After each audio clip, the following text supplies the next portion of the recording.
Greetings.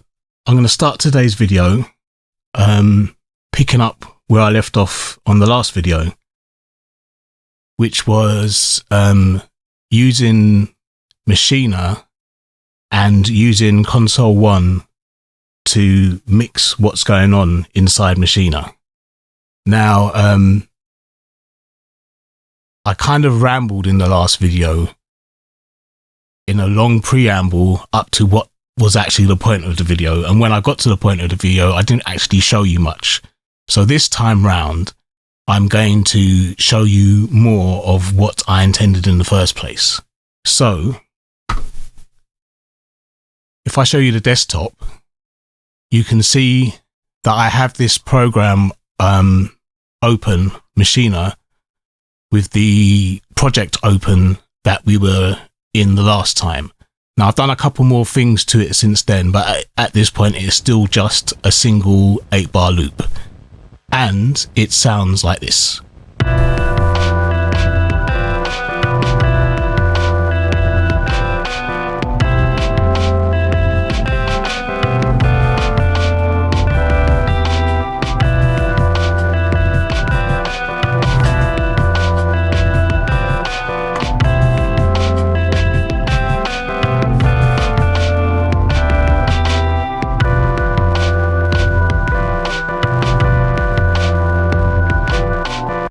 So yeah, that's basically it.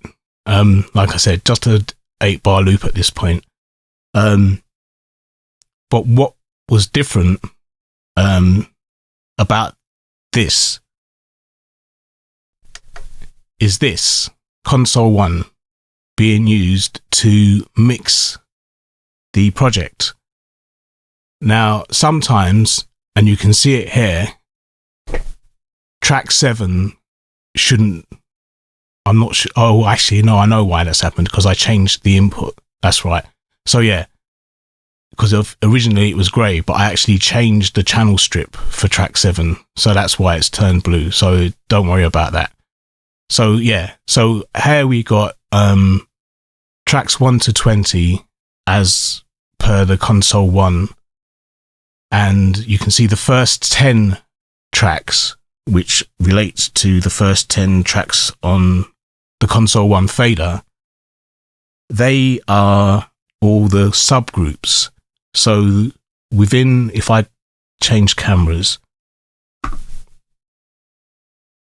within the Maschine, each one of these buttons marked A to H represent a group, and within that group you have up to 16 sounds. Now, the best way for me to think of it, sounds are like tracks in a normal DAW. So each group can have up to 16 tracks, and you can have up to 8 groups per page. And if you press Shift, you get more pages. So you can have up to 64 groups of 16 tracks in a project that you can control directly from the hardware. And if I go back to group A, group A, and then group A on page group A. So that for me is the kicks, which is, if I go back to the desktop, which is channel 1 on the Console 1. So if I select that channel, it shows up here. Now you can see that it's labeled A1 kicks. A1 being group A in page 1 on the Maschine software. So that's why it's been labeled A1 kicks.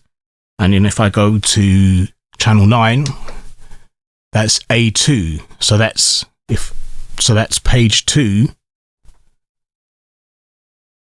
And you can probably see in the background behind the Console 1 software, it's clicking around and changing the various groups. You can see it just above the Console 1 software. So if I want to get to the second page, I have to press Shift and then B, and then that takes me to the second page. And if I want to go to the third page, Shift C, etc., etc., etc. So I'm going back to the first page and I'm in group A, and that is the kicks. So if I go back to selecting that channel in console 1, now you can see down at the bottom of the console 1 software, the on-screen display as they call it, there's some flashing red lights. Those red lights are flashing because they're sort of temporarily muted. And the reason that they're temporarily muted is because all those yellow lights mean that everything else is being soloed. And the reason I've done it this way is because the way that Maschine is routing the audio, everything is coming out of the groups. And in order for me to individually mute or unmute the various tracks within the project, I also have to have the groups that they apply to on solo. So it's a bit of a faff, but it works. Allow me to demonstrate. If I go to the third page within the second page within the console 1 display, because the console 1 display displays up to 20 tracks in one go. But on the console 1 fader, because it only has 10 faders, it's actually the third page. So, and there you can see I have got only 3, well, we won't count monitor yet, that's a different story. But I've only got 3 tracks that are labeled. But if I play the track,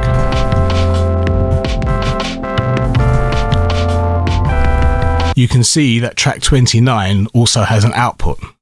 So if I go to track 29,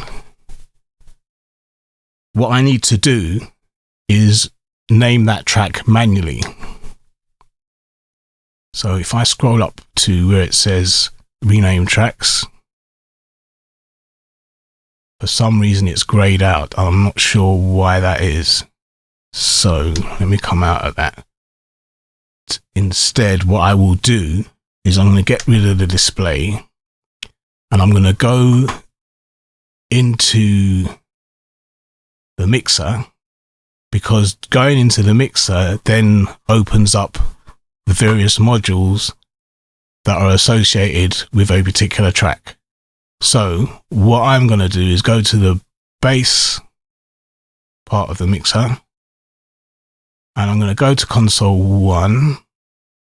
Sorry, no, it's not the bass. Sorry, tell a lie. It's the keys that I want. And if I start playing it, it's this one.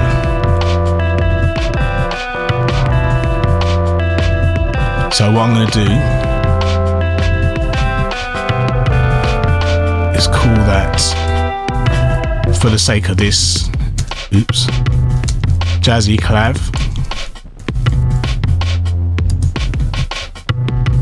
And now it's labeled. So that's the only thing with this, is that you have to do certain things manually. You can't just it won't just auto populate the names of the tracks into console 1. So that again is a bit of a faff, but once it's done,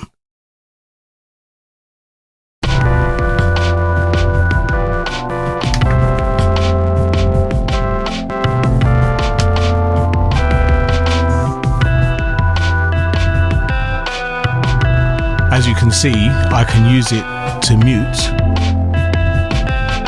various tracks. So if I go over to the next page, I've basically muted everything except the drums.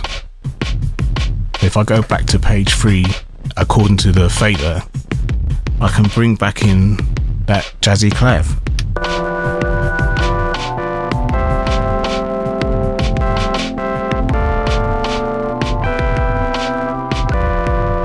And maybe bring in some organ.